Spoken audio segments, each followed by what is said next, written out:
She was the healer no one wanted. He was the warrior everyone feared. But when Andrew Peachy, the deadliest general of the Lycan armies, fell bleeding at Bernice's door, fate rewrote every rule they'd ever known. He'd never begged. Never knelt. Never shown mercy or weakness. Until the girl with cursed magic and gentle hands saved his life, and he fell to his knees before her. Asterisk, let me worship you once. Asterisk. This is a story about the power of being seen. Of choosing love when the world demands you choose survival. Of a bond strong enough to make a monster weep and a broken girl finally believe she deserves to be cherished. If you believe in second chances, fated mates, and love that defies every impossible odd, hit subscribe. This story is just beginning, and it's going to be legendary. The wind howled through the shattered stained glass like a chorus of the damned. Bernice had grown used to the sound, lonely, hollow, a hymn for the forgotten. The old chapel at the forest's edge had been her sanctuary for 3 years now, ever since the village elder had driven her out with torches and screams of witch echoing in her ears. Here, surrounded by crumbling stone and moss-covered pews, she was safe. She couldn't hurt anyone with her cursed magic, and no one could hurt her. It was a night much like this, 6 months ago, when everything changed. The sound wasn't a knock. It was a crash that shook dust from the rafters and sent her stumbling back from her small fire. Not the wind.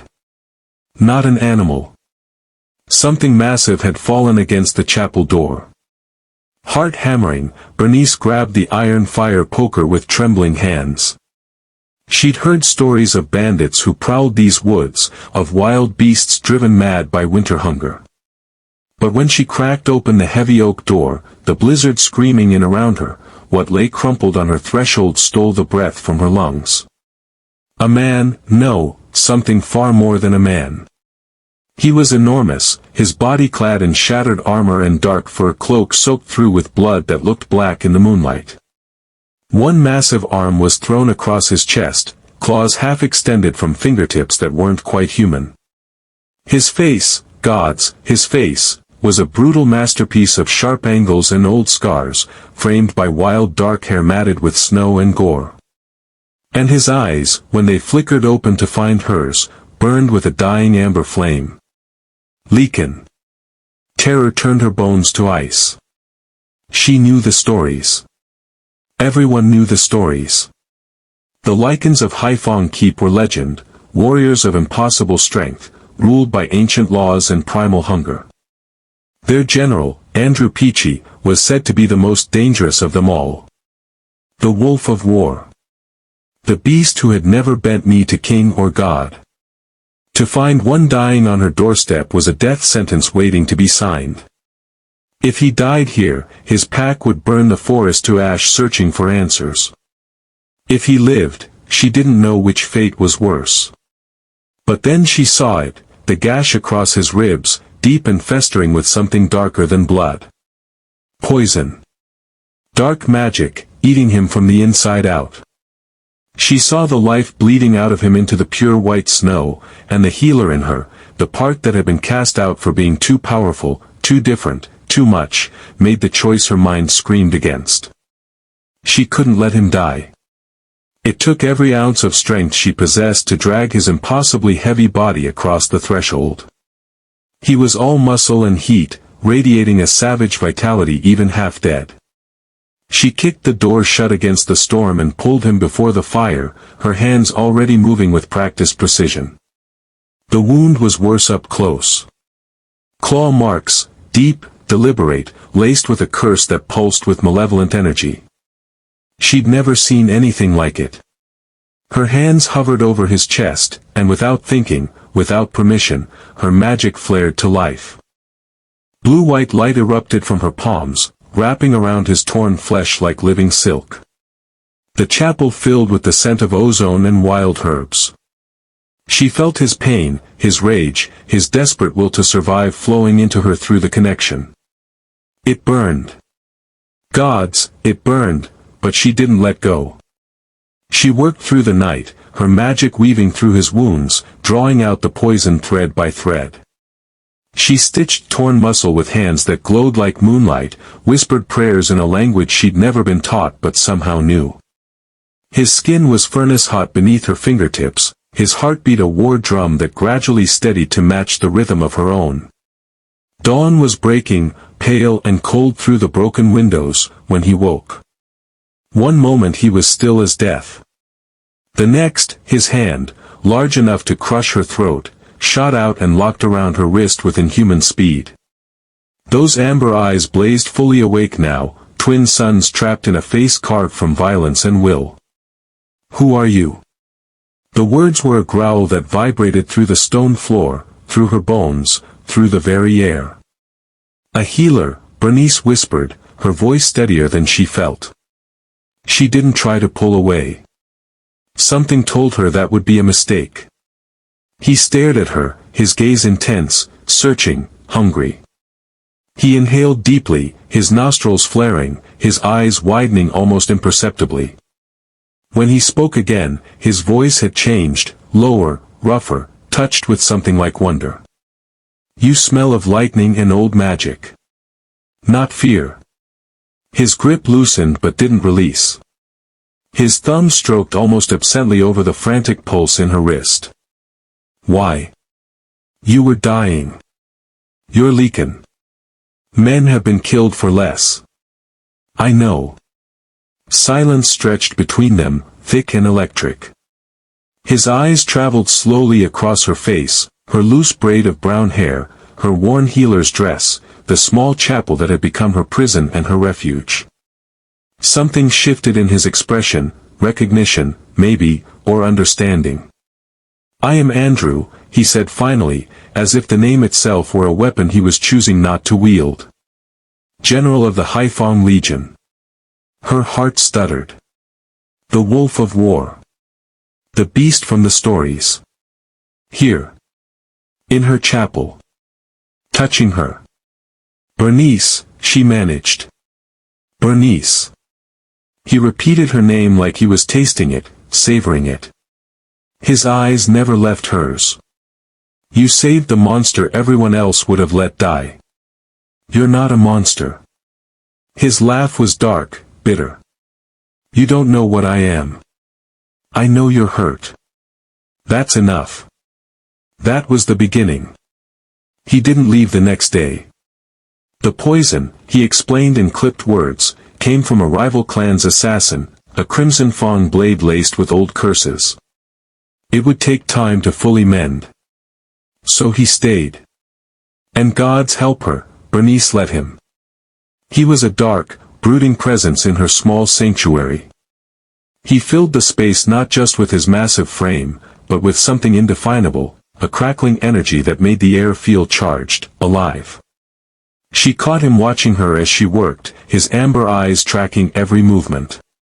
When she ground herbs, when she stirred her meager soup, when she braided her hair by candlelight. The silence between them was never empty. It hummed.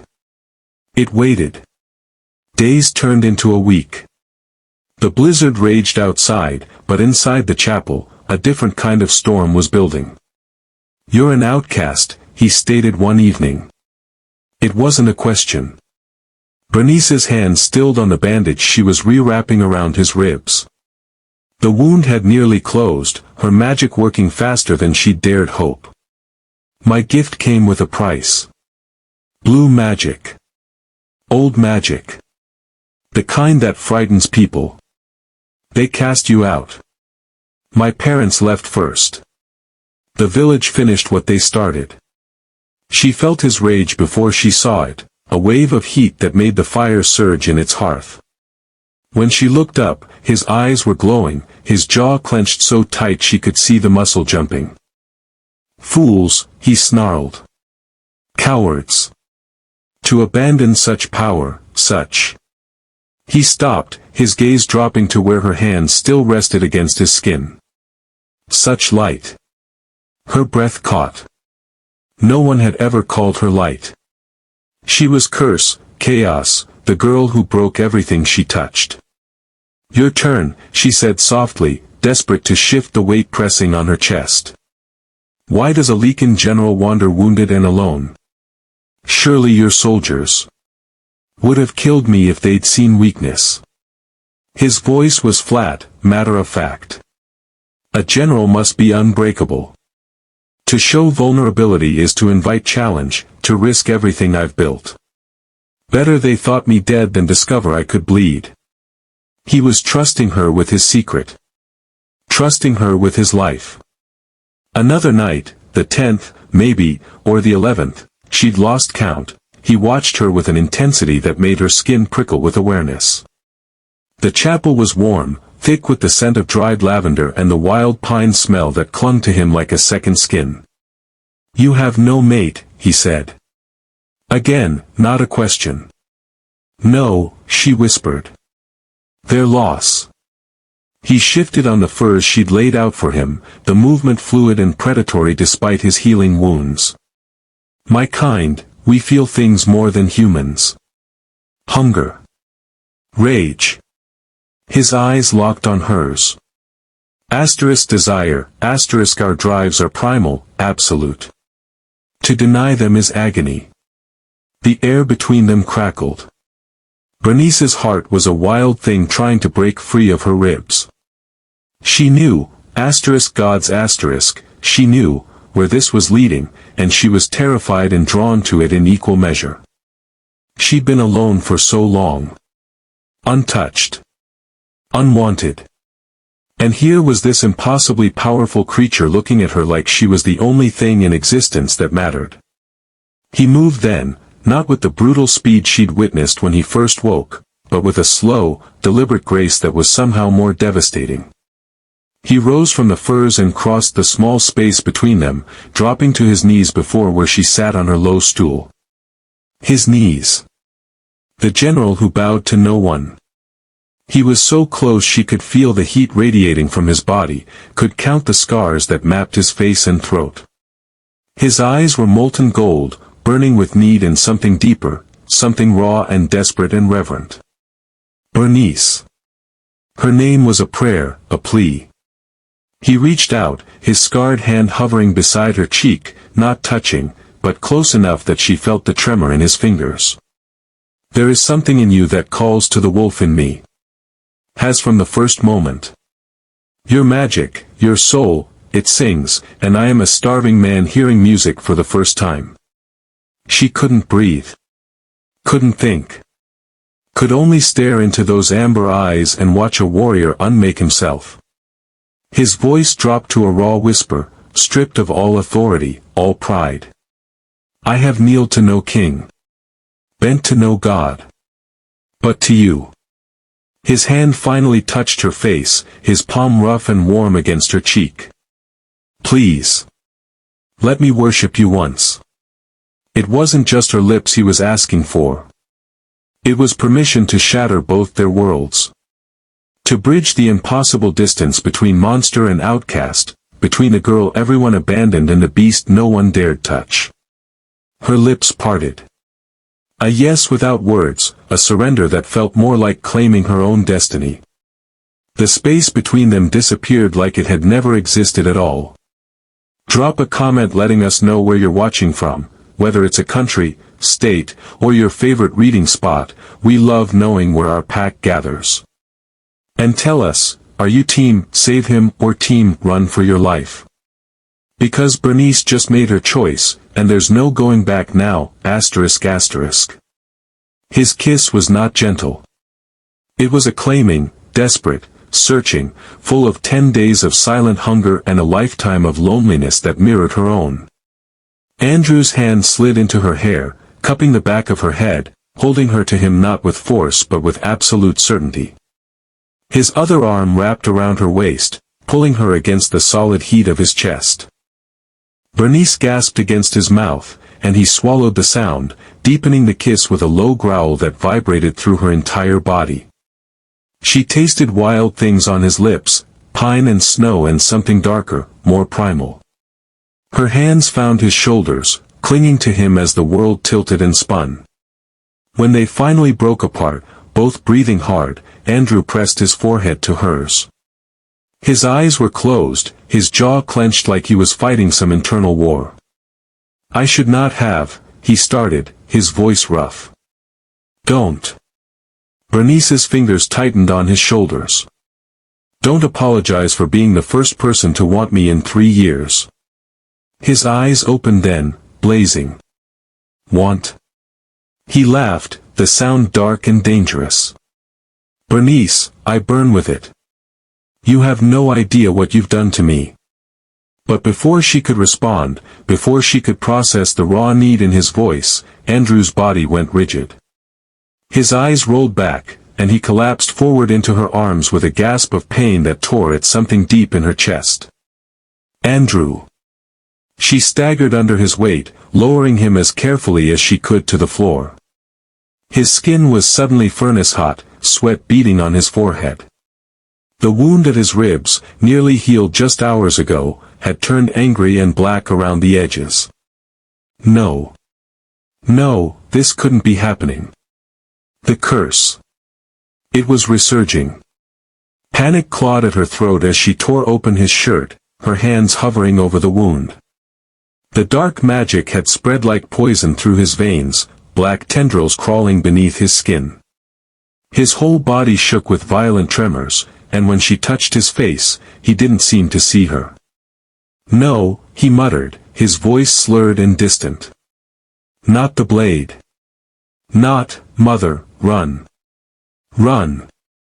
He was hallucinating. Lost in some battlefield memory, some horror she couldn't reach. Bernice had spent 3 years alone because of her magic. 3 years since that terrible day when her parents had looked at her, really looked at her, and chosen fear over love. She'd been 12 when the blue light first erupted from her hands. The blacksmith's son had fallen from the hayloft, his leg shattered, bone piercing through skin. Everyone had been screaming, and Bernice had run to him without thinking. She'd pressed her hands to the wound, desperate to help, and the magic had poured out of her like a flood. The boy's leg had healed in seconds. Completely. Perfectly. As if the injury had never existed. The village had called it unnatural. Witchcraft. Her mother had wept and begged the elders for mercy. Her father had looked at Bernice like she was something alien, something dangerous he didn't recognize. They'd left in the night. No goodbye. No explanation. Just gone, leaving her to the mercy of a village that had none to give. She'd learned to be alone after that. Learned that touch could be a weapon as much as a gift. The few times anyone had grabbed her in anger or fear, her magic had lashed out instinctively, and the villagers had learned to keep their distance. 3 years since anyone had touched her with kindness. 3 years since she'd felt anything but cold stone and colder stares. Until Andrew. And she would be damned if she let the darkness take him now. Bernice closed her eyes, reaching deep for the wellspring of power that terrified everyone who'd ever witnessed it. She'd been holding back with him, afraid of what might happen if she truly let go. But Andrew was dying, and she had no choice left. Her hands pressed flat against his chest, right over his heart. The magic erupted. Blue-white light exploded from her palms, so bright she could see it through her closed eyelids. It wrapped around Andrew like living flames, sinking into his skin, his wounds, his very bones. She felt the curse fighting back, ancient, vicious, determined to consume him from the inside out. So she pushed deeper. The magic demanded more. More connection. More contact. More of her. Her hands began to glow brighter, the light spreading up her arms. She could feel Andrew's pain now as if it were her own, the burning agony of the poison, the memories that tortured him, the bone-deep loneliness that matched hers note for note. Without conscious thought, Bernice lay down beside him, pressing the length of her body against his. Skin to skin. Heart to heart. Her hands splayed across his bare chest, her forehead against his neck. The magic roared to life between them. It wrapped them both in a cocoon of blue-white radiance, so intense the chapel walls seemed to glow. She felt the curse breaking apart under the assault, dissolving like shadow before sunrise. She poured everything she had into him, every ounce of power, every fragment of hope, every desperate prayer that he would survive this. She didn't know how long they lay there, tangled together in light and magic. Time seemed to stop. The world narrowed to just the two of them, to the rhythm of his heartbeat gradually steadying beneath her palm, to the heat of his skin against hers. Slowly, achingly slowly, the black veins receded. The wound at his ribs sealed completely, leaving only faint scars. His breathing evened out, deep and steady. The magic faded, leaving them in the dim firelight. Bernice didn't move. Couldn't move. She felt hollowed out, every bit of strength drained from her body. But Andrew was alive. His heart beat strong and steady beneath her cheek. That was enough. She felt him wake before he moved. His breathing changed, became conscious and controlled. His hand came up slowly, hesitantly, to rest against her back. Bernice. Her name was barely a whisper, hoarse and wondering. What did you do? Saved you. Again. She managed a weak smile against his shoulder. You're welcome. His chest rumbled with something between a laugh and a groan. Do you understand what you are? What you just did? Kept you from dying. That's all that matters. No. His arms tightened around her, holding her close. That magic, I've seen battlefield healers, court physicians, even the old shamans of the northern clans. None of them possess power like yours. That was ancient magic. Primal. The kind that hasn't been seen in generations. Bernice finally found the strength to lift her head, meeting his amber eyes.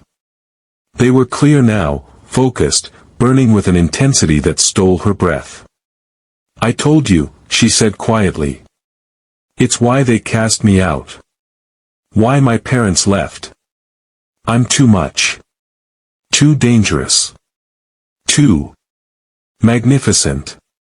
Andrew's hand came up to cup her face, his thumb brushing her cheekbone with a gentleness that seemed impossible from someone so deadly. You are magnificent, and they were fools. Every last one of them. Her eyes burned with tears she refused to shed. You don't know what you're saying. You've been poisoned, hallucinating. I know exactly what I'm saying. He shifted, pulling her more fully against him. I am Andrew Peachy, General of the Haifong Legion, Commander of the Eastern Territories. They call me the Wolf of War, the Beast of the Bloodlands. I have led armies, conquered kingdoms, broken rebellions that threatened to tear our world apart. His eyes never left hers, fierce and unwavering.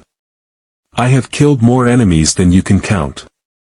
I have never shown mercy on the battlefield, never hesitated, never bent knee to anyone, king, alpha, or god. My own kind fear me. The other clans send assassins because they know I cannot be challenged and won. He pulled her hand to his chest, pressing her palm over his heart. And yet here I am, laid low by a curse, saved by a girl the world abandoned. A girl who burns with magic that could reshape kingdoms. A girl who looked at a dying monster and chose compassion over common sense. You're not a monster, Bernice whispered. I am exactly that. His smile was dark, edged with something painful. But when you touch me, when your light wraps around me, I feel almost like I could be something else. Something worth saving. The raw honesty in his voice broke something open in her chest. She'd spent 3 years believing she was broken, cursed, unworthy of anything but isolation. And here was the most dangerous creature she'd ever met, looking at her like she hung the moon. Rest, she said softly, because she didn't know how else to respond to the storm of emotions rising in her throat. The curse is gone, but you need time to fully heal. Will you stay? His arms tightened fractionally. Like this? She should say no. Should pull away, maintain distance, protect what little remained of her guarded heart. But the truth was, she didn't want to move. For the first time in 3 years, she felt warm. Safe. Wanted. Yes, she whispered. She felt his exhale of relief, felt the tension drain from his massive frame. Within minutes, his breathing deepened into sleep, real sleep this time, not the poisoned half-death of before. Bernice lay against him, listening to his heartbeat, feeling the rise and fall of his chest beneath her cheek. Outside, the wind had finally calmed. The blizzard was passing. But inside the ruined chapel, wrapped in the arms of a wolf who'd learned to kneel, Bernice felt the first fragile stirrings of something she'd thought lost forever. Hope. And the terrifying, exhilarating knowledge that when Andrew woke, everything would change. Because whatever this was between them, this magnetic pull, this desperate need, it was far more than either of them had bargained for. Andrew woke to sunlight streaming through broken stained glass, painting colored patterns across Bernice's face. She was still curled against him, one hand resting over his heart, her breathing soft and even. For a moment, he simply watched her, this impossible woman who'd saved his life twice now, who glowed with magic that should have been myth, who looked at him without fear. She was beautiful in a way that had nothing to do with classical features and everything to do with the gentle strength in her sleeping face. 3 years alone. Cast out by her own people. Abandoned by the ones who should have protected her most. Something dark and possessive unfurled in his chest.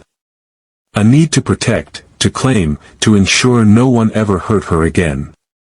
It was primal, overwhelming, unlike anything he'd felt before. Andrew had taken lovers, brief, physical encounters that satisfied the body but left his soul untouched. This was different. This terrified him. Bernice's eyes fluttered open, and for a heartbeat, she looked confused. Then her gaze focused on him, and a slow flush crept up her neck. "You're staring," she whispered. "I'm allowed. You saved my life." His hand came up to tuck a strand of hair behind her ear, the gesture surprisingly tender for someone who'd built a reputation on brutality. "How do you feel?" "Tired. Drained." She started to pull away. "I should check your wound." "Bernice." His arm tightened around her waist, keeping her close. "The wound is healed. You're exhausted. Stay." "I'm fine." "You're a terrible liar." She huffed a small laugh, and the sound did something dangerous to his chest. "So are you, apparently. That curse nearly killed you. But it didn't. Because of you." He caught her hand, the one that had been resting over his heart, and brought it to his lips. The kiss he pressed to her knuckles was reverent, worshipful. "Because you poured yourself into saving a monster you had every reason to let die." Her breath caught. "Stop calling yourself that. It's what I am." "No." She pulled her hand free, only to press it against his face, forcing him to meet her eyes. "You're wounded. Lost. Lonely. But you're not a monster, Andrew Peachy. Monsters don't look at people the way you look at me." The words hung between them, heavy with truth and longing. Andrew turned his face into her palm, pressing a kiss there too. He felt her shiver, felt her pulse jump beneath his lips. "How do I look at you?" he asked, his voice dropping to a rough whisper. "Like I matter.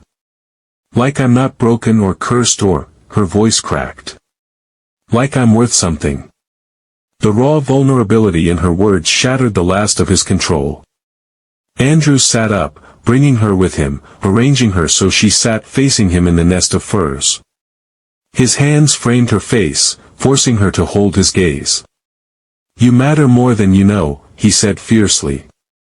"And anyone who made you believe otherwise deserves to burn." Over the next days, as the last of the poison worked its way from his system, Andrew learned the full truth of what Bernice had endured.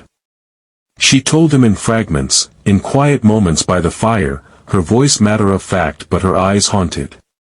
How her parents had packed in the night and disappeared.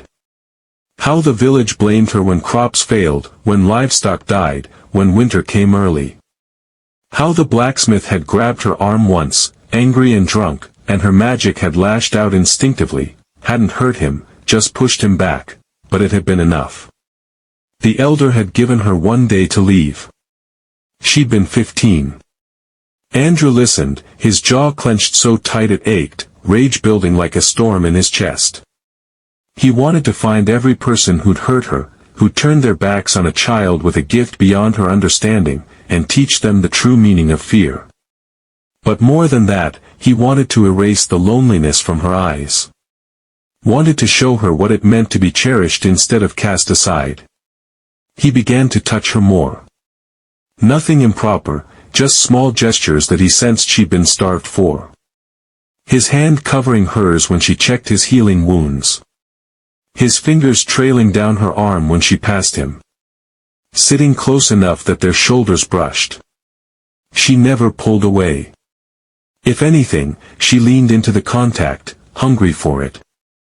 One evening, as she rewrapped the bandage at his ribs, more out of habit than necessity now, Andrew caught her wrist gently. She looked up, startled, and found him watching her with an intensity that made her breath catch. "What?" she whispered. "I'm trying to understand," he said slowly, "how anyone could look at you and see anything but light." Her eyes widened. "Andrew. No. Let me say this." His thumb stroked over her racing pulse. "I have lived 34 years. I have seen every corner of this world, witnessed beauty and horror in equal measure. I have commanded armies, broken kingdoms, killed more men than I can count. And in all that time, I have never met anyone who shines the way you do." "I'm not," she started, but he pressed a finger gently to her lips. "You are gentle in a world that demands cruelty. Brave when you have every reason to hide.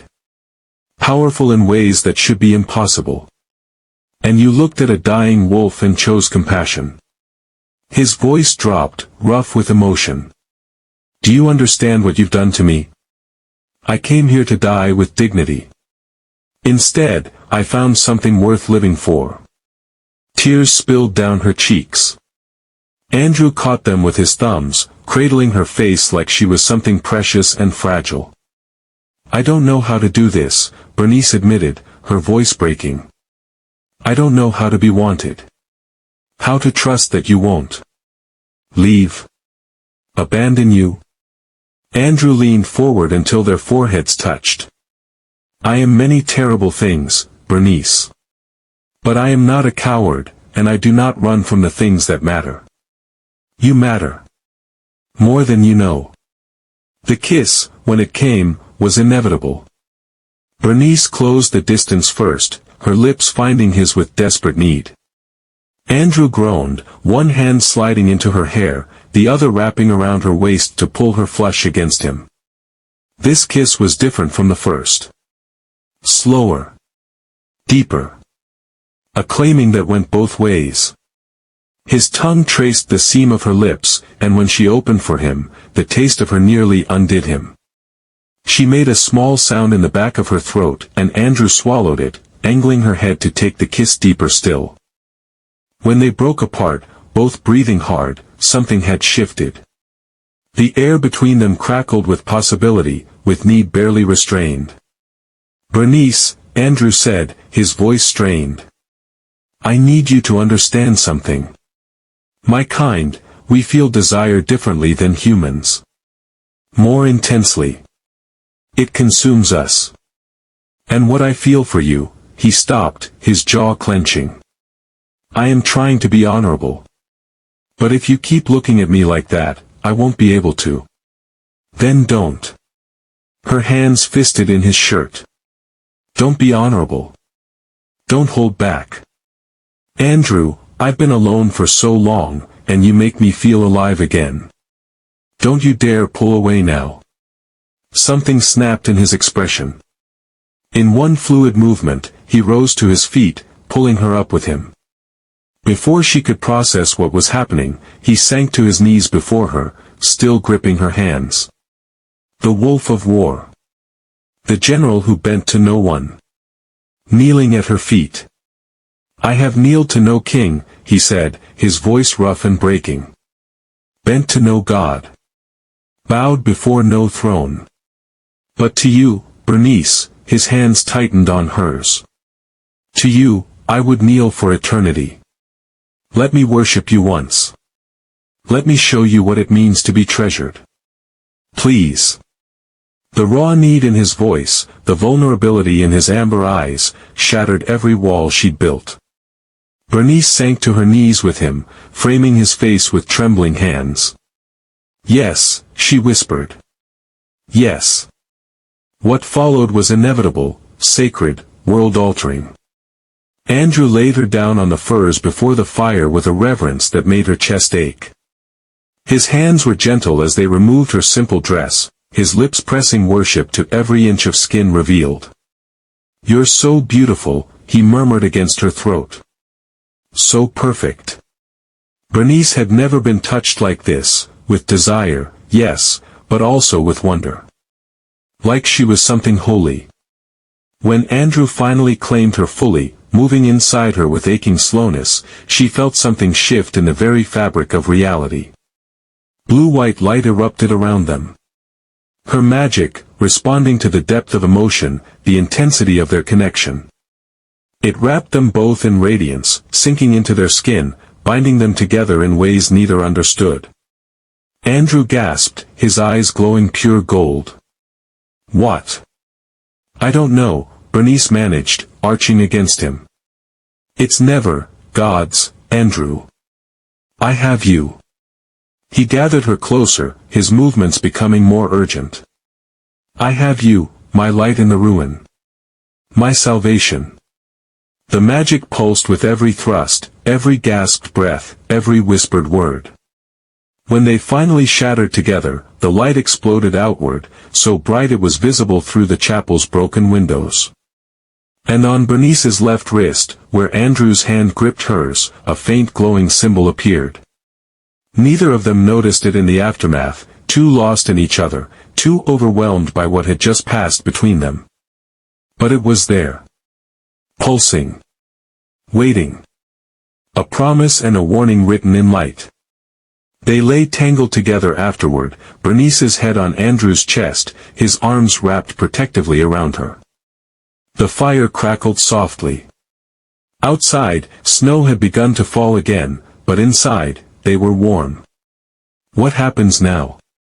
Bernice asked quietly. Andrew's hand stroked through her hair. "Now. Now I spend every remaining day showing you what it means to be cherished. To be wanted. To be," he stopped, pressing a kiss to her forehead. "To be loved." She lifted her head, eyes wide.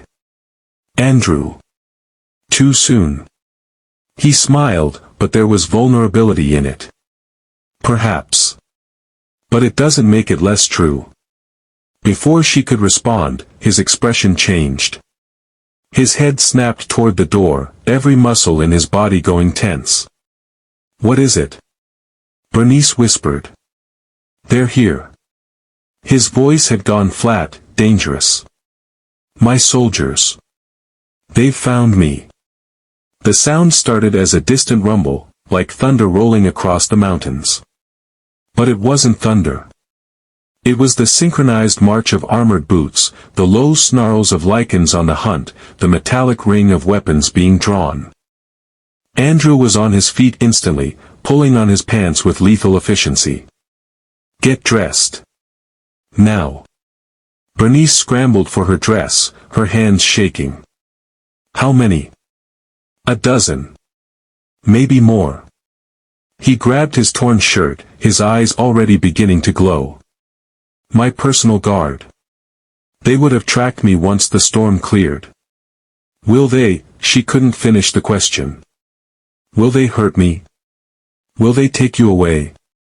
Andrew crossed to her in 2 strides, gripping her shoulders. Listen to me. No matter what happens, stay behind me. Do you understand? They are loyal, but they are also Lycans. They will see a human in my space and, his jaw clenched. Just stay behind me. The chapel door exploded inward. 12 massive Lycans poured through the entrance, all muscle and fury and gleaming armor. They were in various states of transformation, some fully human but with glowing eyes, others with claws extended and fangs bared, one nearly fully shifted into his wolf form. They spread out instantly, surrounding the space with military precision. And every single one of them stopped dead when they saw Andrew. Their general. Shirtless. Hair wild. Standing protectively in front of a human woman wearing nothing but a thin dress, her lips still swollen from his kisses. The silence was deafening. The largest Lycan, a grizzled warrior with scars across half his face, took a step forward. General Peachy.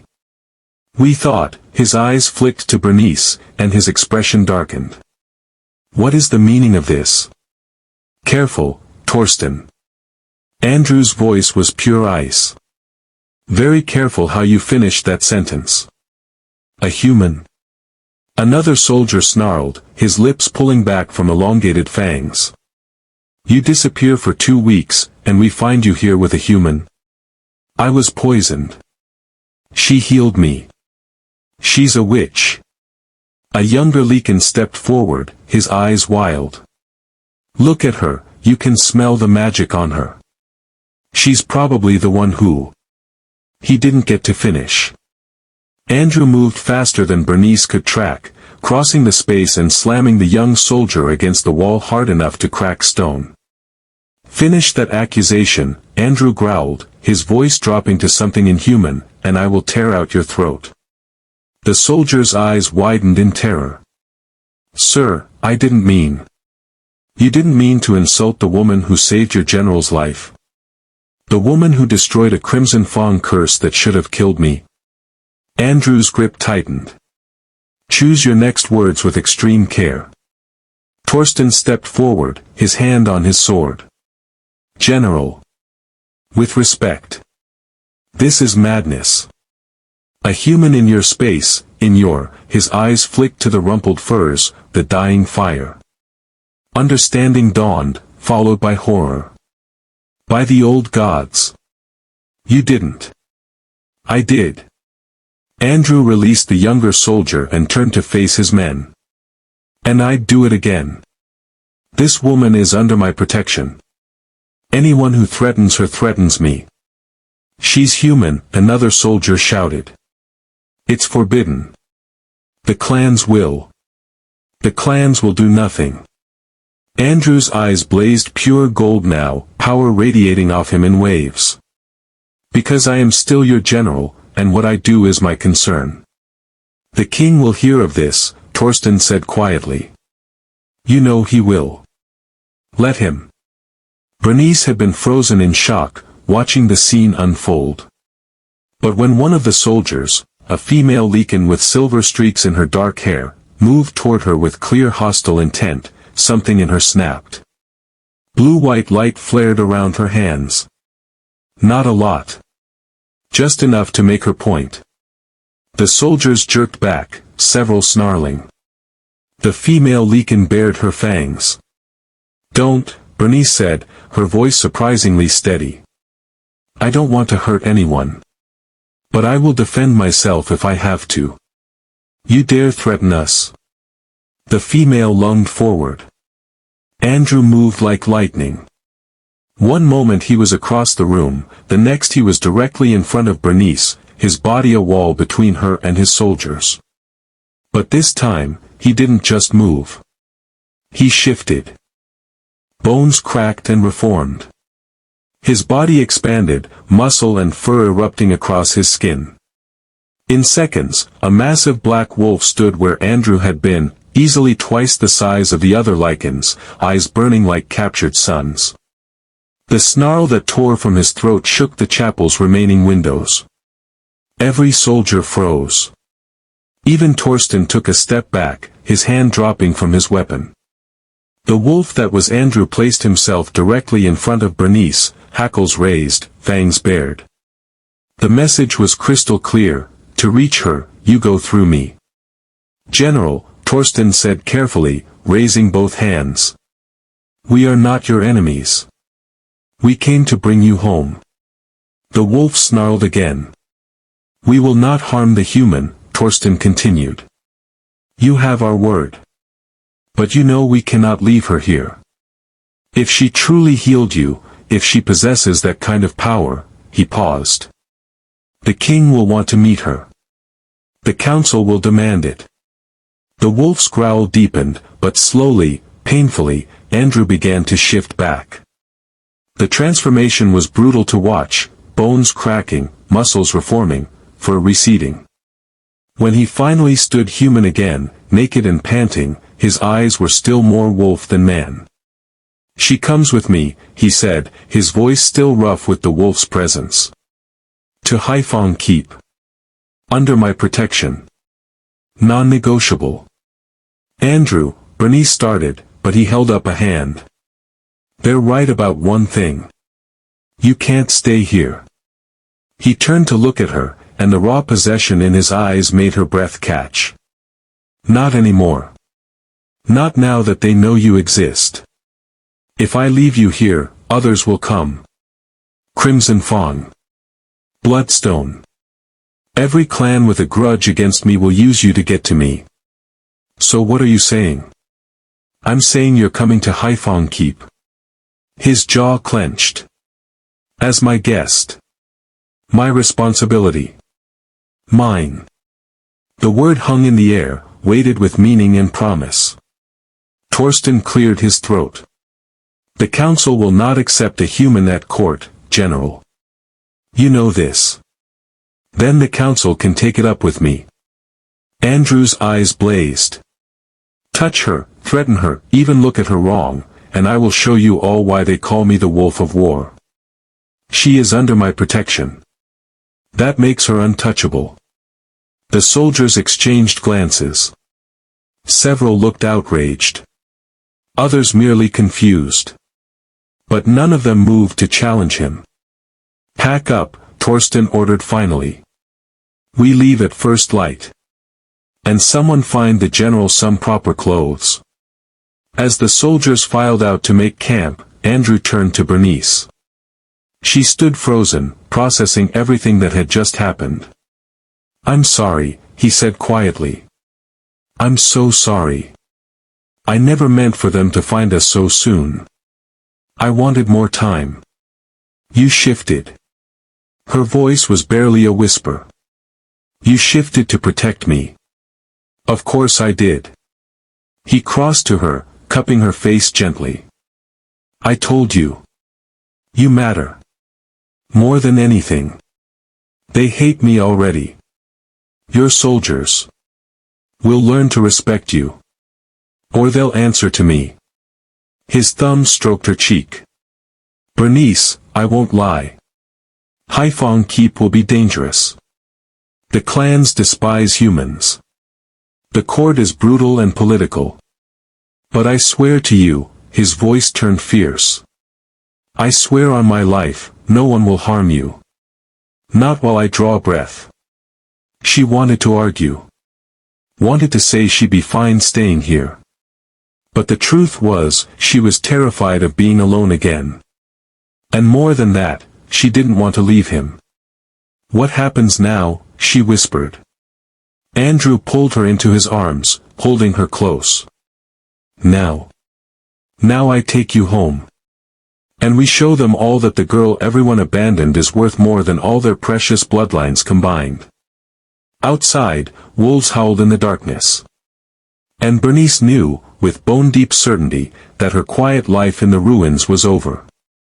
The real fight was just beginning. If you're as obsessed with Bernice and Andrew as we are, hit that subscribe button now, because this story is about to get intense. The chapel was just the beginning. Now Bernice is heading straight into the heart of Lycan territory, where every pair of eyes will be hostile and every whisper could be deadly. Drop a comment and tell us, do you think she can survive Haifeng Keep? Or is Andrew's protection enough to keep her safe? Let us know below, and don't forget to like if you're Team Bernice all the way. We're just getting started, and trust us, you won't want to miss what happens when the court meets the healer who tamed their deadliest wolf. The journey to Haifeng Keep took 3 days of hard riding through mountain passes that grew progressively steeper and colder. Bernice rode behind Andrew on his massive war horse, her arms wrapped around his waist, trying not to think about the dozen armed Lycans surrounding them like a prison escort. They barely spoke to her. When they did, it was in clipped, hostile tones, answering her questions with single words or not at all. She caught the looks they exchanged when they thought she wasn't watching. Disgust. Confusion. Anger. Only Torsten maintained a veneer of respect, though even his was clearly forced. Andrew, for his part, kept her close constantly. His hand found hers whenever they stopped to rest. He made sure she ate first, drank first, was warm enough. The message to his soldiers was clear, she is mine. Treat her accordingly. They didn't. But they didn't openly challenge him either. On the third day, as they crested the final ridge, Bernice got her first glimpse of Haifeng Keep. It was massive. Brutal. Built into the mountainside itself, the fortress rose like a stone fong against the sky, all sharp angles and defensive walls, watchtowers that pierced the clouds, gates that could withstand a siege from an army. Smoke rose from countless chimneys. Even from a distance, she could hear the sounds of life within, shouts, the clang of metal on metal, the howls of wolves. It's beautiful, she whispered. Andrew turned his head slightly. It's a weapon. But yes. It's home. As they descended toward the main gates, Bernice became aware of eyes watching from the walls. Dozens of them. Hundreds. Lycans in various forms, some human, some partially shifted, all tracking their approach. The gates opened with a groan of ancient metal. They rode into a massive courtyard packed with people. And every single one of them stopped what they were doing to stare. The silence was immediate and total. Warriors mid-training froze with weapons raised. Servants carrying supplies stood rooted in place. Children playing near the barracks went still. They were all staring at her. Bernice felt the weight of hundreds of hostile gazes like physical blows. She heard the whispers starting, spreading through the crowd like wildfire. Human. The general brought a human. Is that his whore? Filthy creature. What is she doing here?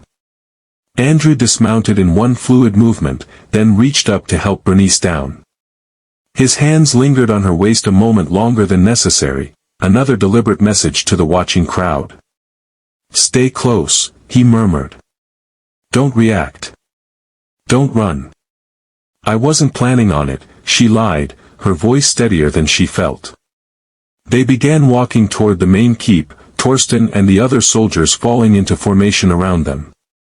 The crowd didn't part so much as refuse to move, forcing them to navigate through a gauntlet of hostile bodies. Someone spat. The glob of saliva landed inches from Bernice's feet. Andrew's head snapped toward the offender, a young male Lycan who immediately paled and stepped back. But the damage was done. Others grew bolder. Witch. Human filth. She cursed him. That's the only explanation. The general would never willingly touch something so weak. Bernice kept her eyes forward, her chin raised. She'd survived 3 years of village hatred. She could survive this. But her hands trembled at her sides, and she felt her magic rising in response to her fear, blue light beginning to pulse beneath her skin. Andrew's hand found hers, squeezing gently. The touch helped, grounding her. They were almost to the keep's entrance when it happened. A large male Lycan, heavily scarred and reeking of alcohol, shoved through the crowd. His eyes were wild, glowing amber with rage or madness or both. "Abomination," he roared. "You bring this creature into our sacred halls." "Stand down," Torsten barked, but the male wasn't listening. He lunged at Bernice, claws fully extended, fangs bared. "I'll kill her myself. Save us all from this." He never finished the sentence. Andrew moved faster than thought. One moment he was beside Bernice, the next he had the male by the throat, lifting him off his feet with one hand. The crack of vertebrae was audible even over the crowd's gasps. "You dare." Andrew's voice was pure darkness, his eyes blazing gold. "You dare attack what is mine." The male choked, clawing uselessly at Andrew's iron grip. His feet kicked, finding no purchase. "Andrew," Bernice said quietly. "Don't kill him. Please." For a moment, she thought he wouldn't listen. The rage in his expression was absolute, primal. But slowly, with visible effort, he lowered the male to the ground and released him. The Lycan collapsed, gasping and clutching his throat. Andrew stepped over him without a second glance, moving to an elevated platform at the courtyard center. His voice, when he spoke, carried to every corner of the space. "My name is Andrew Peachy, General of the Haifeng Legion, Commander of the Eastern Territories. I have bled for this clan, fought for this clan, killed for this clan." His eyes swept the crowd, daring anyone to contradict him. "And I stand before you now to declare that this woman, Bernice, is under my personal protection." The crowd erupted. Shouts of outrage, disbelief, anger. Andrew waited, letting them vent, his expression carved from stone. When the noise finally died down, he continued. "She saved my life when a Crimson Fawn curse should have ended it. Her magic is older and more powerful than anything you've witnessed. And anyone," his voice dropped to a lethal whisper that somehow carried perfectly. "Anyone who threatens her, insults her, or harms her in any way will answer to me personally. She is under my protection. That makes her untouchable. This is not a request. This is not a debate. This is law." The silence that followed was deafening. Bernice stood frozen, processing what had just happened. He'd claimed her publicly. Irrevocably. In front of his entire clan. "The council will hear of this," someone shouted from the crowd. "Let them." Andrew's smile was all teeth. "I welcome their challenge." He stepped down from the platform and took Bernice's hand again, leading her toward the keep's entrance. The crowd parted this time, though the hostility remained palpable. As they passed through the massive doors into the relative quiet of the keep's interior, Bernice finally allowed herself to breathe. "That was insane," she whispered. "That was necessary." Andrew's jaw was still clenched. "They need to understand that you're not prey. Not a toy. Not General Peachy." The voice was ancient, female, and carried absolute authority. They turned to find an elderly Lycan woman standing in the shadows of a pillared alcove. She was small, barely reaching Bernice's shoulder, but power radiated from her like heat from a forge. Her hair was pure white, her face a map of wrinkles, but her eyes were sharp and knowing, the silver blue of a winter sky. Andrew bowed immediately. Actually bowed. "Matriarch Ilara." The old woman smiled, revealing teeth that were still sharp despite her age. "Still so formal, little Andrew. I remember when you were a pup who cried at thunderstorms." Despite everything, Bernice saw Andrew's ears redden slightly. "That was a long time ago." "Not so long." The matriarch's attention shifted to Bernice, and those ancient eyes seemed to see straight through flesh to soul. "So. You are the one who saved our wolf of war." "I'm Bernice." She didn't know if she should bow, curtsy, or what. I'm sorry for the disruption. I didn't mean to. Hush, child. The matriarch stepped forward, moving with surprising grace. Let me look at you properly. She reached out, gnarled fingers catching Bernice's chin and tilting her face toward the light. Those silver-blue eyes studied her intently, searching for something. After a long moment, the matriarch released her and stepped back with a knowing smile. There is power in you, child. Old power. She glanced at Andrew. You chose well, whether you understand why or not. Matriarch, I don't understand, Bernice started. You will. The old woman turned to leave, then paused. Come to my chambers tomorrow at dawn, girl. If you're to survive Haifeng, you'll need training. Not in combat, you have our general for that. But in understanding what you truly are. Her smile turned sharp. And perhaps in understanding what that mark on your wrist means. Bernice's hand instinctively covered her left wrist, where the faint rune had appeared after she and Andrew had. The matriarch laughed, the sound like wind chimes. Oh yes. I see it, even if neither of you do yet. Dawn, child. Don't be late. She disappeared into the shadows, leaving them alone in the echoing hall. What just happened? Bernice asked. Andrew ran a hand through his hair. I have no idea. But when the matriarch summons you, you go. She's the oldest living Lycan, the keeper of our histories. If anyone can help you understand your magic, it's her. Andrew. Bernice caught his arm. That mark she mentioned. On my wrist. What is it? He turned her hand over gently, examining the faint glowing symbol that had appeared after their joining. It looked like interlocking crescents, barely visible against her skin but definitely there. I don't know, he admitted. I've never seen anything like it. But something in his expression suggested he suspected more than he was saying. Before Bernice could press him, a servant appeared, a young female Lycan who kept her eyes downcast and her distance. General Peachy. The council requests your presence. Immediately. Andrew's jaw clenched. Of course they do. He turned to Bernice. Mira will show you to your chambers.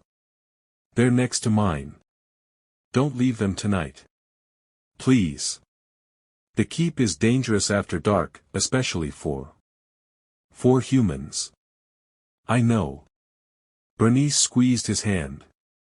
Be careful. That council sounded angry. Let them be angry. He pressed a kiss to her forehead, lingering. I'll come to you when I'm done. Lock the door. Don't open it for anyone but me. Then he was gone, striding down the hall with Torsten at his heels, leaving Bernice alone with the terrified servant girl. This way, miss, Mira whispered, not meeting her eyes. The chambers they gave her were beautiful, far nicer than anything Bernice had ever inhabited. A massive bed with furs and silk. A fireplace already lit and crackling. Windows that overlooked the mountains. A bathing room with hot water. But the luxury couldn't disguise the prison it represented. She was trapped here, dependent on Andrew's protection, surrounded by people who wanted her dead or gone. Bernice locked the door as instructed and sank onto the bed, finally allowing the tears she'd been holding back to fall. Outside, wolves howled in the darkness. And somewhere in the depths of the keep, Andrew was fighting battles she couldn't help him win. Dawn came too quickly. Bernice had barely slept, jumping at every sound in the unfamiliar keep. Andrew had returned near midnight, exhausted and tense, his knuckles bruised from what she suspected had been more than just a verbal council meeting. He'd held her until she finally drifted off, his presence the only thing keeping the nightmares at bay. Now, as pale light filtered through the windows, she reluctantly left the warmth of his arms and dressed in the simple clothes that had been provided, sturdy pants and a tunic that marked her clearly as not Lycan. The matriarch's chambers were in the oldest part of the keep, accessible only by a spiraling stone staircase that seemed to climb forever. By the time Bernice reached the heavy wooden door at the top, she was breathless. She knocked hesitantly. "Enter." The room beyond was unlike anything Bernice had imagined. It was circular, the walls covered floor to ceiling with shelves holding books, scrolls, crystals, and objects she couldn't begin to identify. Herbs hung drying from the rafters. A fire burned in the center of the room, smokeless and blue-tinged. The scent of sage and something wilder filled the air. Matriarch Alara sat cross-legged before the fire, looking far more spry than her ancient appearance suggested. "Sit, child." Bernice obeyed, settling across from her. The matriarch studied her in silence for a long moment. "Do you know what you are?" "A healer." "With magic that?" "No." The old woman's voice was sharp. "That is what you do, not what you are." "I ask again, do you know what you are?" Bernice shook her head mutely. "You are a light-bearer." The matriarch's silver-blue eyes glowed faintly. "The first I've seen in 3 generations. We thought your kind had died out entirely." "I don't understand." "Your magic is not simple healing, child. It is primal. Divine. Older than the Lycan clans, older than the kingdoms of men. Lightbearers were blessed by the old gods, keepers of balance, channels of pure creation energy. You don't just heal wounds. You touch souls. Reshape destinies. Bind fates." The word sent a chill down Bernice's spine. "But I'm just an outcast girl who survived alone for 3 years. Just a human who saved a dying Lycan general. Just the woman who marked him with a soul bond neither of you understand." The matriarch smiled. "Nothing about you is just anything, Bernice." "The mark," Bernice breathed. "On my wrist." "What is it?" "A mating bond. Rare. Powerful. Usually only formed between Lycans of equal strength." The matriarch leaned forward. "But occasionally, very occasionally, the old magic recognizes a pairing that transcends species. A bond so deep it alters both souls. That is what you created when you joined with Andrew Peachy." Bernice's hand flew to her wrist, covering the faint glowing symbol. "But I didn't mean to. The heart wants what it wants, child. Your magic simply made that want manifest." The matriarch's expression gentlened. "But now you must learn to control it. To understand it. Because that bond will grow stronger, and if you don't know how to channel it, it could consume you both." Over the following weeks, Bernice trained. The matriarch was a harsh but effective teacher. She taught Bernice to meditate, to sink into her magic rather than fight it. To understand that healing wasn't about force but about harmony, matching her energy to the patient's, guiding rather than overwhelming. She learned to see auras, the colored lights that surrounded living things. To read emotions in those lights, to sense sickness before it manifested. And slowly, painfully, she learned to face down the Lycans who tried to shame her. It happened constantly. Whispers in the halls. Accidents that somehow always happened near her. Servants who spilled scalding water or dropped heavy objects. Warriors who would spar too close, forcing her to dodge or be struck. The matriarch taught her to stand tall through it all. To meet their eyes without fear. To radiate power rather than hide it. "They test you because they fear you," the old woman explained. "Show weakness, and they'll tear you apart. Show strength, and they'll learn respect." The turning point came 3 weeks after Bernice's arrival. She was crossing the training yard when screams erupted from the barracks. Without thinking, she ran toward the sound. Inside, chaos. 2 young warrior pups, barely adolescent, lay bleeding on the floor. A training accident, someone was shouting. Sparring gone wrong. Deep gashes across chest and arms, bone visible in places. The pack healer was already there, an elderly male Lycan working frantically. But the wounds were severe, and the pups were losing too much blood. Move aside, Bernice said, dropping to her knees. Stay back, human, the healer snarled. You'll only. She's a light bearer, you fool, the matriarch's voice cut through the chaos. The old woman had appeared in the doorway. Let her work. The healer hesitated, then grudgingly moved back. Bernice placed her hands on the first pup's chest. His eyes were rolling back, his breathing shallow. She could feel his life force flickering like a candle in a storm. Her magic rose instantly, blue-white light erupting from her palms. But this time, guided by weeks of training, she controlled it. Channeled it. Let it flow like water rather than explode like lightning. The light wrapped around the pup, sinking into his wounds. Flesh knitted. Bones mended. Within moments, the gashes were nothing but faint scars. Gasps echoed through the barracks. Bernice moved to the second pup without pausing, repeating the process. This one's wounds were deeper, more severe. She had to dig deeper into her reserves, pour more of herself into the healing. The mark on her wrist began to glow, bright enough that everyone could see it. And in his chambers on the other side of the keep, Andrew gasped as heat flooded through his own body, drawn through a connection he didn't fully understand. The mark that had appeared on his chest, mirror to hers, blazed with light. He was on his feet instantly, running toward the barracks. When the second pup's eyes fluttered open, clear and alive, the silence in the room was absolute. Bernice sagged back, exhausted but satisfied. Both pups would live. Both would heal completely. The crowd that had gathered parted as Andrew burst through the door. His eyes found hers immediately, wild with concern. I felt, he started, then saw the pups, whole and healing. Saw the awe in every face. What happened? She saved them, someone whispered. The human saved them. Not human, the matriarch corrected firmly. Light bearer.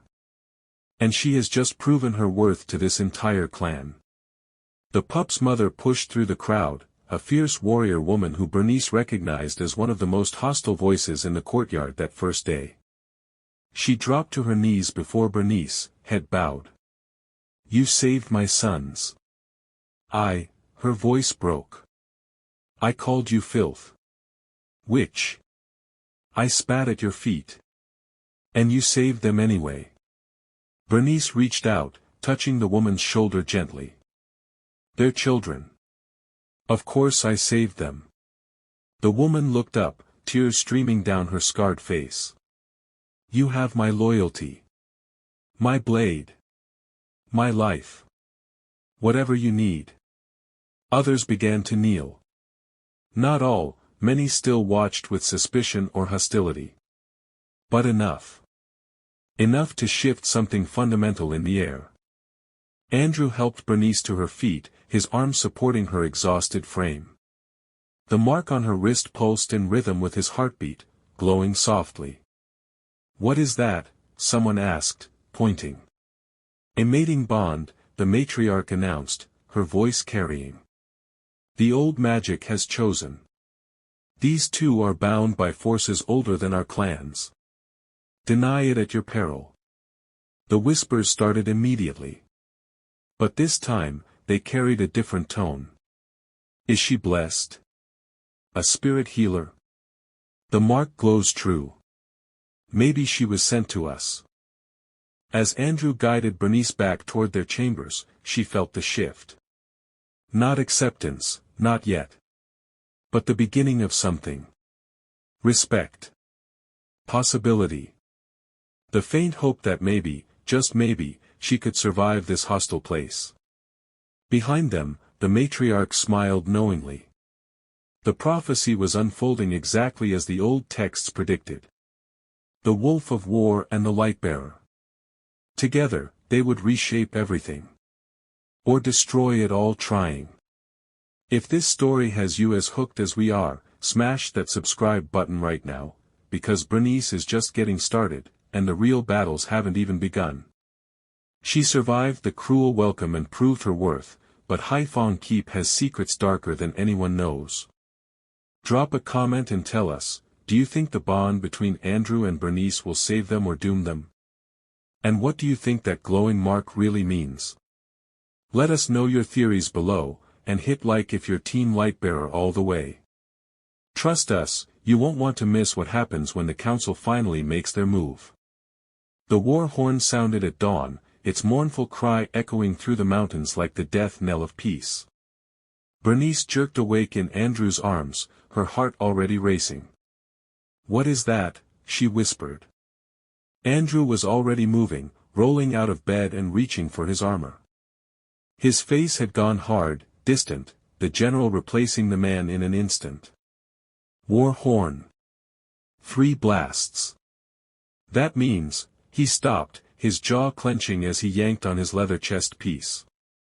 Crimson Fawn. They're attacking. Within minutes, the keep exploded into organized chaos. Warriors poured into the courtyard, armor clanking, weapons being distributed. War wolves howled from the kennels. Officers barked orders. The machine of war grinding into motion with terrifying efficiency. Bernice dressed quickly and followed Andrew to the strategy room, where maps were already spread across a massive table. Torsten and the other commanders stood around it, grim-faced. "Report," Andrew commanded. 3 villages on the eastern border. Torsten pointed to markers on the map. "Burned to ash." Survivors say it was Crimson Fang raiders, at least 50 strong, maybe more. They're moving north, toward Iron Ridge. Iron Ridge has 200 civilians. Farmers. Children. Andrew's hands flattened on the table. If Crimson Fang takes it, they'll have a staging ground for a full invasion. It's worse than that, General. An older commander, gray-haired and scarred, stepped forward. "We intercepted a messenger.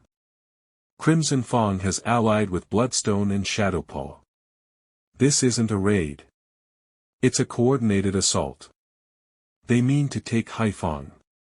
The room went silent. "How long do we have?" Andrew's voice was deadly calm. "Days. Maybe a week if we're lucky." Andrew straightened, his eyes sweeping across his commanders. "Then we move now. Full mobilization. I want 3 battalions ready to march within the hour. We take the fight to them before they reach our walls." "General, if we march out, we leave the keep vulnerable," Torsten protested. "And if we wait, we fight on ground of their choosing with civilians caught in the crossfire." "No." Andrew's fist slammed the table. "We end this fast and brutal. Show them why they should fear Haifeng." The commanders dispersed, leaving Andrew and Bernice alone in the strategy room. He stood staring at the map, his shoulders rigid. "How long will you be gone?" Bernice asked quietly.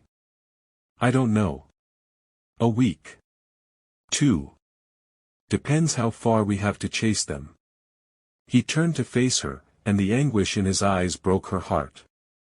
"I don't want to leave you. I know." She crossed to him, placing her hands on his chest. "But you have to. Those are your people out there.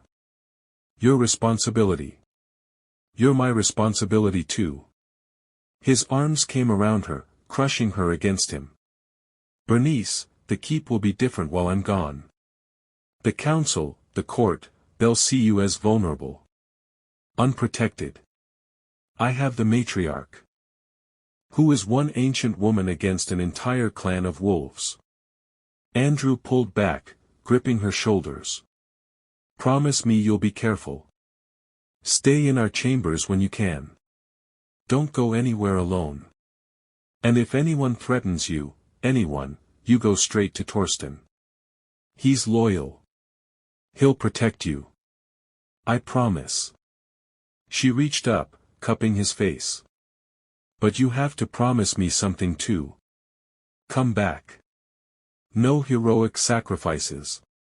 No last stands. You come back to me, Andrew Peachy. His laugh was rough. You drive a hard bargain. I mean it. Her voice broke. I finally found someone who sees me. Who wants me. Don't you dare take that away. The kiss was desperate, consuming. Andrew backed her against the table, his hands tangling in her hair, his body pressed against hers like he could somehow fuse them together through sheer will. Bernice clung to him, pouring every ounce of love and fear and need into the kiss. When they finally broke apart, both breathing hard, Andrew pressed his forehead to hers. I love you, he said, raw and honest. I should have said it before. I love you, Bernice. Whatever happens out there, you need to know that. I love you too. Tears streamed down her face. Come back to me. He kissed her one more time, soft, reverent, a promise. His lips found the mark on her wrist, pressing a kiss there too. The moment his lips touched the glowing symbol, power exploded between them. Blue-white light erupted, wrapping around them both. The mark on Bernice's wrist blazed so bright it was painful to look at.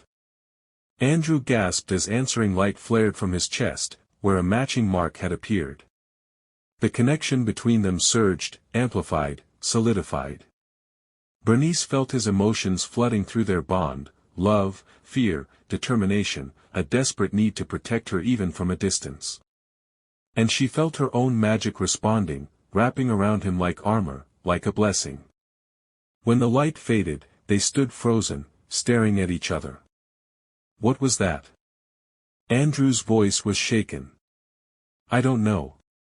But, Bernice pressed her hand to his chest, where the mark now glowed faintly beneath his armor. I can feel you. Your heartbeat. Your emotions. It's like you're part of me now. The bond. Understanding dawned in his eyes. It's fully active now. Which means no matter how far apart we are, we'll be connected. She managed a watery smile. So I'll know if you're in danger. And you'll know I'm safe. He kissed her forehead gently. Or we'll both go insane feeling each other's fear. That too. The war horn sounded again, one long blast. Time to march. Andrew pulled away reluctantly, his hand lingering on her face. I have to go. I know. I'll come back. I swear it. You better. She watched from the battlements as the army assembled, 300 warriors in full armor, weapons gleaming, war wolves snarling and snapping. Andrew sat astride his massive black destrier at the head of the column, every inch the legendary general. Their eyes met across the distance. He raised his fist to his chest, a salute. She pressed her hand to her heart, where she could feel his presence through the bond. Then the gates opened, and he was gone. The first 3 days were bearable. Bernice threw herself into training with the matriarch, learning to sense Andrew through the bond, to send calming energy when she felt his battle rage spike. At night, alone in their chambers, she traced the mark on her wrist and whispered prayers to God she wasn't sure existed. On the 4th day, everything changed. Bernice was crossing the main courtyard when she heard the whispers. A group of nobles, Lycans from minor houses, dressed in fine clothes that marked them as court politicians rather than warriors, stood clustered near the well. Disgrace that he left her here.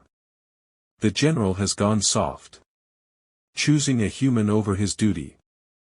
The council should act while he's gone. Remove the problem.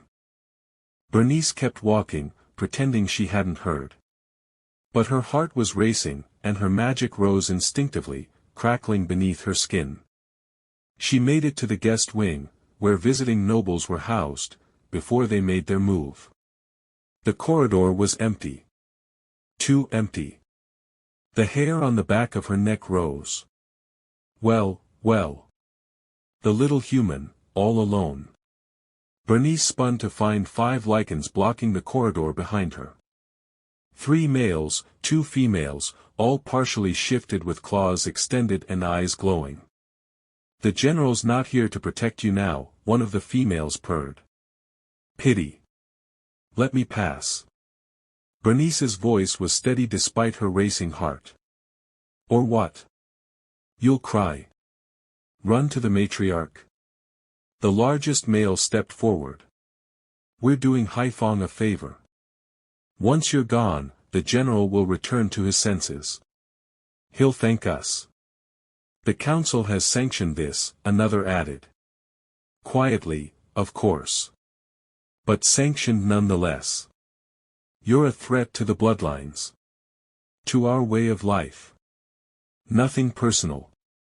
They moved as one, converging on her. Bernice didn't think. Didn't plan. She simply reacted. Her magic exploded outward in a wave of blue-white light so intense it threw all 5 attackers backward into the walls. Stone cracked. Tapestries caught fire. The very air hummed with power.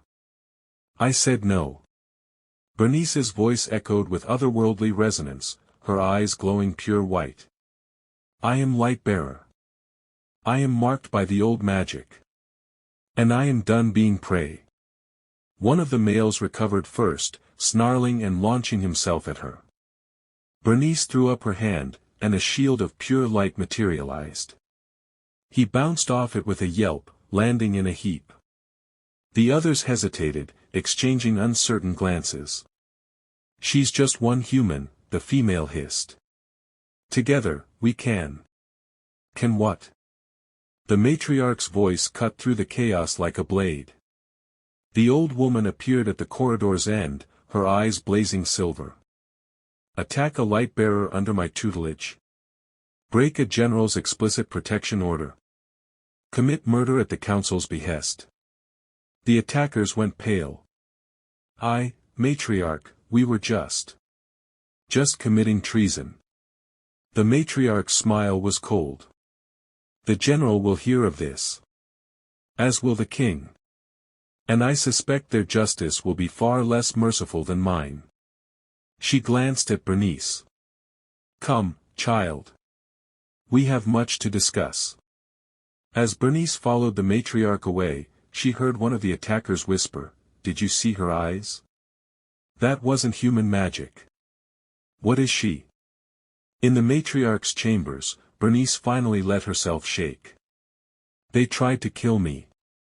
"The council." "Not the full council. A faction within it, yes." The matriarch poured tea with steady hands. "Those who fear change. Who see you as a threat to the old ways. They're right to fear me." Bernice stared at her hands, where blue light still crackled faintly. "I nearly killed them. I wanted to. But you didn't. You showed restraint. Power without control is just destruction, child. You're learning." The old woman studied her intently.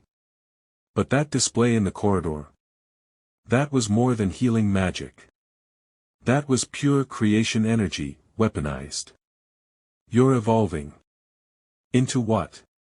Into what you were always meant to be. Lightbearers aren't just healers, Bernice. In the old days, they were guardians. Protectors. They could create or destroy with equal ease. You're remembering that now, whether you realize it or not." The matriarch set down her teacup, her expression grave. "You are becoming more than a healer.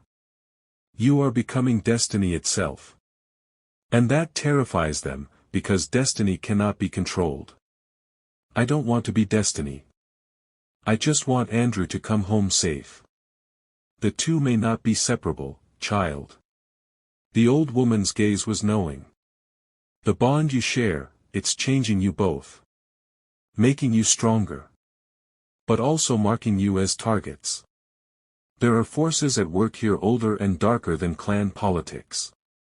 Before Bernice could ask what she meant, she felt it, a spike of agony through the bond, sharp enough to make her gasp and double over. Andrew. Something was wrong. 7 days after Andrew left, the war horn sounded again. But this time it was different, a broken, desperate cry that sent ice through Bernice's veins. She was running before conscious thought caught up, racing down corridors and stairs, following the crowd pouring toward the main gates. The courtyard was chaos.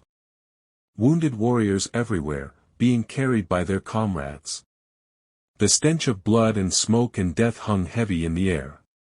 And at the center of it all. No. The word tore from Bernice's throat. For soldiers carried a stretcher between them. On it lay Andrew, or what was left of him. His armor was shattered, his body a map of wounds. Blood soaked through makeshift bandages. His face was gray, his breathing shallow and rattling. Andrew. Bernice shoved through the crowd, not caring who she pushed aside. Let me through. Let me. Miss, you shouldn't, a soldier started. Get out of my way. Blue light erupted from her hands, and the crowd scattered. She reached the stretcher just as they were carrying it toward the medical wing. Put him down. Here. Now. The healers need to. I said now. They obeyed, lowering the stretcher to the courtyard stones. Bernice dropped to her knees beside Andrew, her hands hovering over his chest. The wounds were catastrophic. Deep claw marks across his ribs and abdomen, barely held together by field dressings. A puncture wound near his heart that had missed the organ by inches. Burns along his left arm. And something darker, curse magic, woven through it all, eating at him from the inside. What happened? She demanded. Torsten appeared at her side, his own armor dented and bloodied. Ambush. Crimson Fong had reinforcements we didn't know about. The general held the line while we retreated, took down 20 enemies himself before, his voice cracked. We thought we'd lost him. Twice his heart stopped. We brought him back but he's dying. Bernice felt it through the bond, his life force flickering like a candle in a hurricane. Everyone back. Give me room. The healers should. Can they do this? Bernice's hands began to glow, blue-white light spilling between her fingers. Can they channel the old magic? Can they pull him back from death itself? Torsten stepped back, shaking his head. Then everyone get back. Bernice placed her hands flat on Andrew's chest, right over his heart. The moment she made contact, power exploded through her. But it wasn't enough. The wounds were too severe, the curse too deep. She poured everything she had into him, and still it wasn't enough. Through their bond, she felt him slipping away. Felt his consciousness fading, his grip on life loosening. No. No, she refused to accept this. Bernice threw herself across his chest, pressing her entire body against his, skin to skin where his armor had been torn away. Her hands splayed across his face, his neck, his shoulders, anywhere she could touch. Stay with me, she sobbed. Andrew, please. Come back to me. I need you. Come back. The magic answered her desperation. Light erupted from every point of contact, so bright the watching crowd had to shield their eyes. It wrapped around them both like a cocoon, pulsing with each of Bernice's frantic heartbeats. The courtyard stones began to crack beneath them, veins of light spreading outward. Wind whipped through the space despite there being no breeze. The very air hummed with power so intense it made teeth ache. Bernice felt the magic digging deeper than ever before, not just into Andrew's body, but into his soul. She felt every wound, every moment of pain, every fear he'd carried into battle. And she poured herself into healing it all. The mark on her wrist blazed like a star, so bright it was visible through her sleeve. And on Andrew's chest, the answering mark burned with equal intensity. Then something shifted. The two marks began to pulse in perfect synchronization, their light merging, amplifying. The bond between them surged, becoming something more, something fundamental and unbreakable. Power flooded through Bernice in a torrent. Not just her magic, but something older, deeper, the accumulated strength of every light-bearer who'd come before her, reaching through the ages to lend their power. The curse shattered. The wounds sealed. Torn flesh knitted itself back together. Even the burns faded, leaving only smooth skin. And through it all, Bernice held him, whispering frantically, "Come back. Come back. Please, Andrew, come back to me." The light grew so intense that windows shattered. Cracks raced up the courtyard walls. A few weaker Lycans collapsed, overwhelmed by the sheer force of magic in the air. Then, finally, blessedly, Andrew gasped. His eyes flew open, blazing pure gold, and his hand came up to grip Bernice's arm with desperate strength. "Bernice," he choked out. Just her name. But in it was everything: relief, love, wonder, need. The light faded slowly, leaving them tangled together on the cracked stones, both breathing hard. The watching crowd was utterly silent. Every eye was fixed on the two of them, on the glowing marks that were now visible to everyone, Bernice's on her wrist, Andrew's on his chest, pulsing in perfect rhythm with each other. "It's true," someone whispered. "The mating bond. It's real. She brought him back from death itself. The old magic has chosen. She's no mere human. She's..." "Light-bearer," the matriarch's voice rang out. The old woman stood at the crowd's edge, her expression a mixture of awe and satisfaction. "The first true light-bearer in 3 generations. And she has claimed the Wolf of War as her mate. Let any who doubt witness the marks and despair."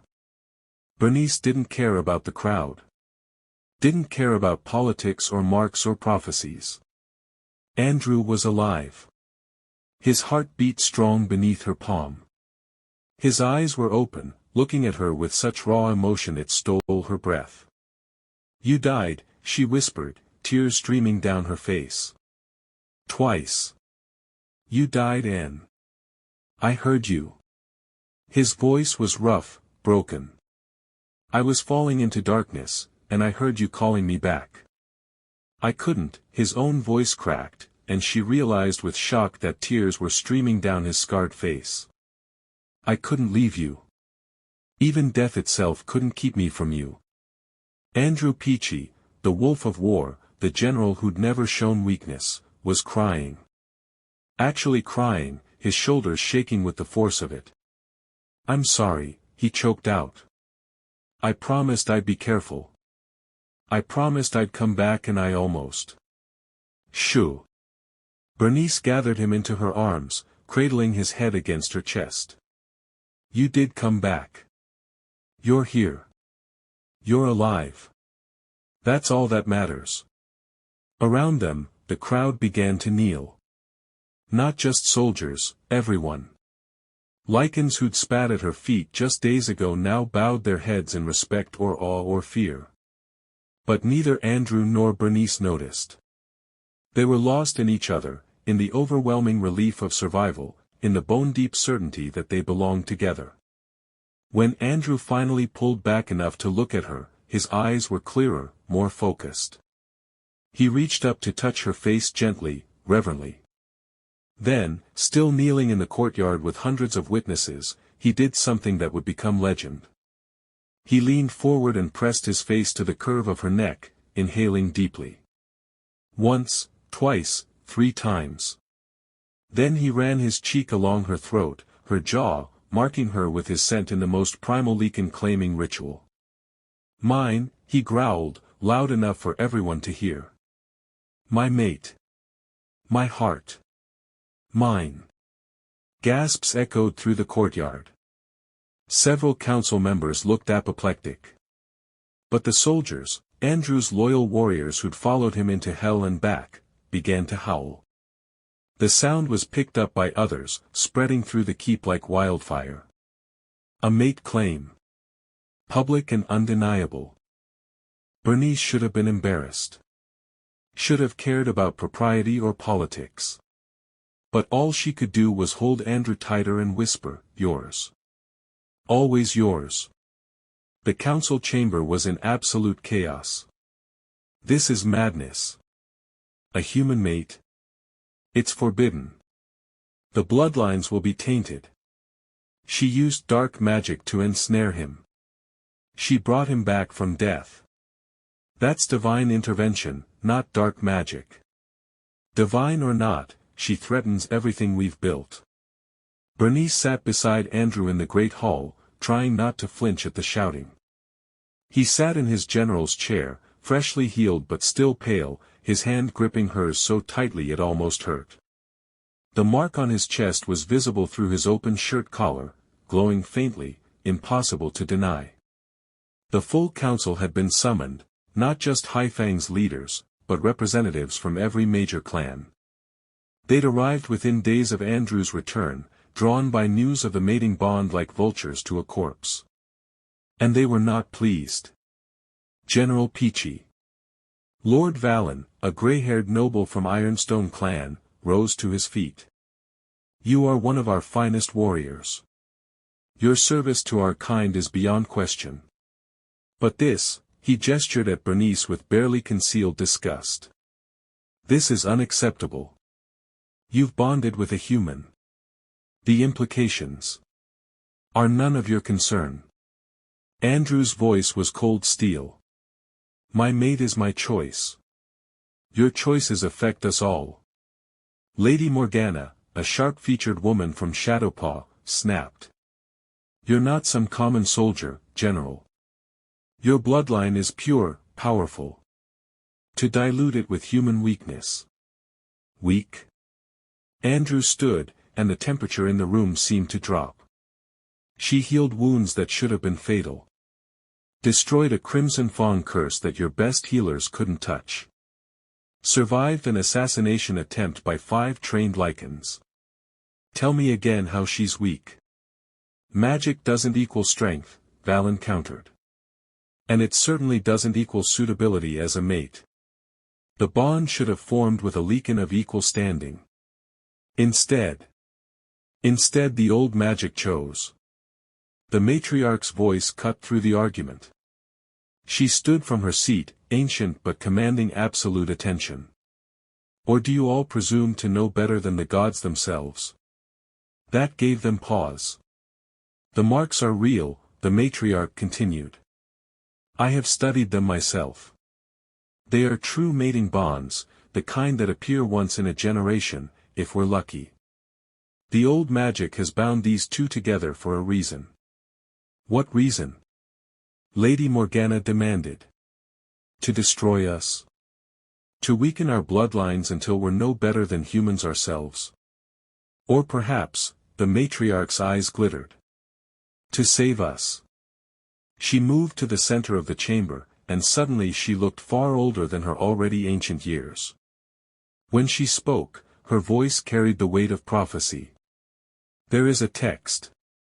Older than Haifang, older than the clans themselves. It speaks of a time when our kind would face extinction, not from external enemies, but from our own rigid adherence to bloodlines and tradition. It speaks of a savior who would come. A mortal healer crowned by ruin, who would bind the wolf of war and reshape our world." The silence was absolute. "You're suggesting," Valen's voice was hoarse, "that this is prophecy? That she was meant to?" "I'm not suggesting. I'm telling you." The matriarch's gaze swept the council. "The signs are all there. A light-bearer appears after 3 generations of silence. She saves our greatest general not once but twice. The mating bond forms despite every law of nature. And you all feel it, whether you admit it or not," the winds of change. War on every border. The old alliance is crumbling. We stand on the edge of annihilation, and you're arguing about bloodlines? Even if what you say is true, Lady Morgana stood slowly. Even if she's some prophesied savior, she's still human. Still an outsider. Half the clans already call her an abomination. The other half fear her power. This bond threatens to tear Haifeng apart. Then let it tear. Andrew's voice was quiet but deadly. I don't care about prophecies or politics. I care about the woman who saved my life. The woman I love. The woman I chose and who chose me in return. And if this council thinks they can force me to reject her, his eyes blazed gold. They're welcome to try. This isn't just about you. Valen slammed his fist on the table. Your bonding has already caused division. Clans are choosing sides. Some see her as blessed, others as cursed. We're on the verge of civil war. Then we fight. Andrew's hand tightened on Bernice's. I've fought wars my entire life. One more won't kill me.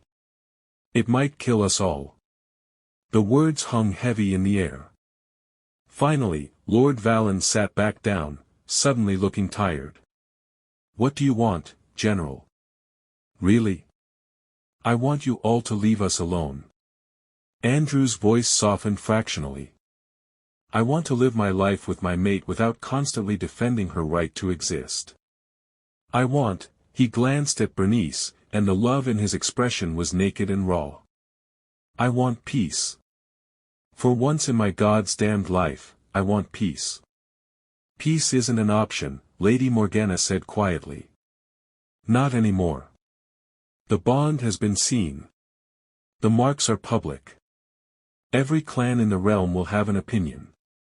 You'll be forced to choose sides, take stands, fight battles you never wanted. Then we'll face them together. Bernice spoke for the first time, her voice clear and strong. I didn't ask for this. I didn't ask to be light-bearer or prophesied savior or whatever you think I am. I just wanted to live quietly and hurt no one.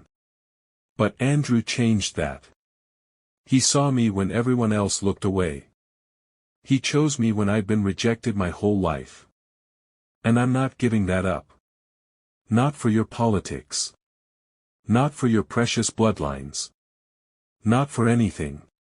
She stood, still gripping Andrew's hand, and faced the council with her chin raised.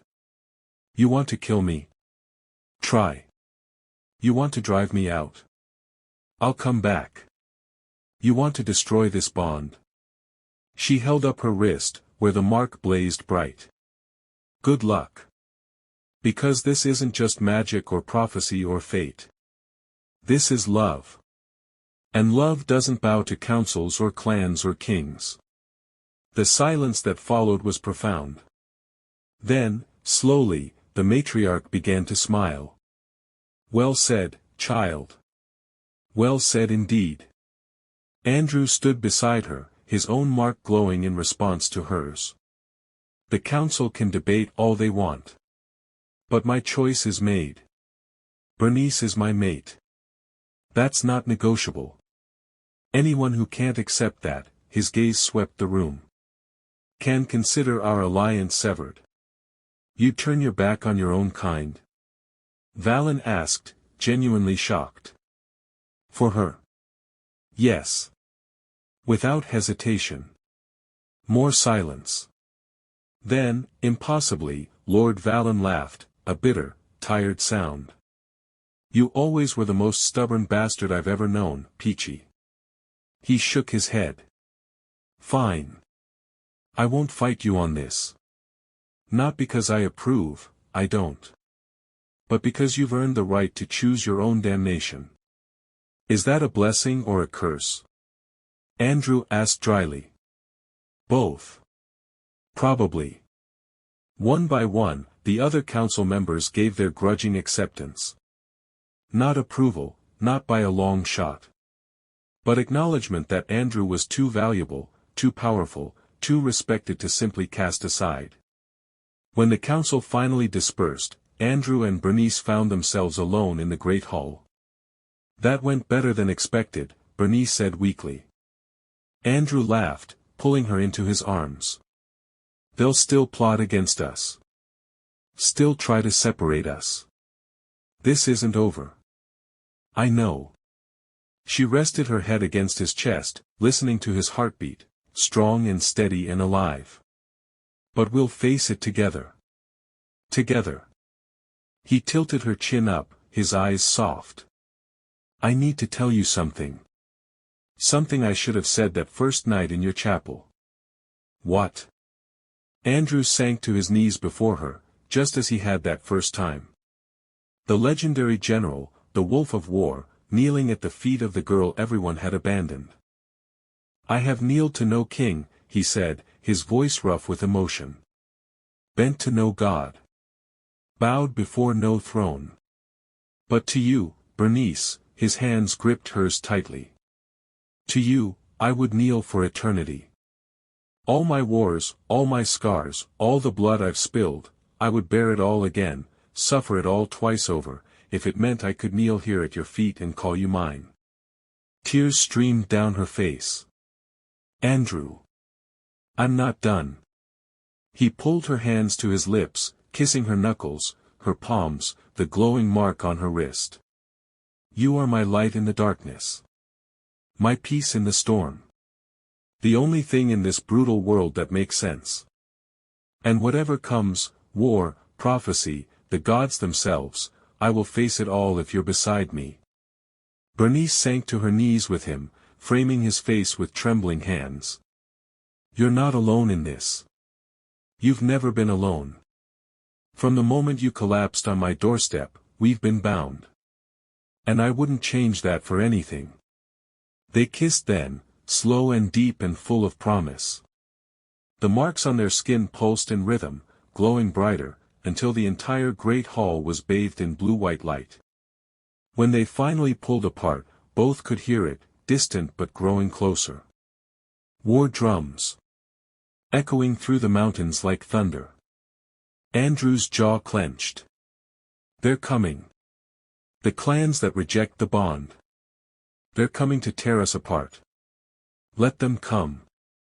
Bernice stood, pulling him up with her. Her eyes blazed with power and determination. "We've survived everything else.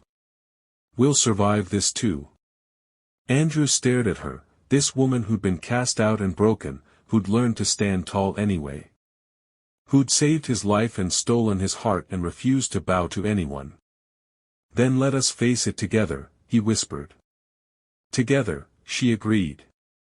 Outside, the war drums grew louder. The mate mark pulsed with light. And in the heart of Haiphong Keep, the Wolf of War and the Light-Bearer stood ready to fight for the love that should have been impossible. The story was far from over. In truth, it was just beginning. The bond between Andrew and Bernice will be tested like never before. Are you ready to see what happens when love becomes the ultimate battlefield? Smash that subscribe button and turn on notifications, because this story is about to explode,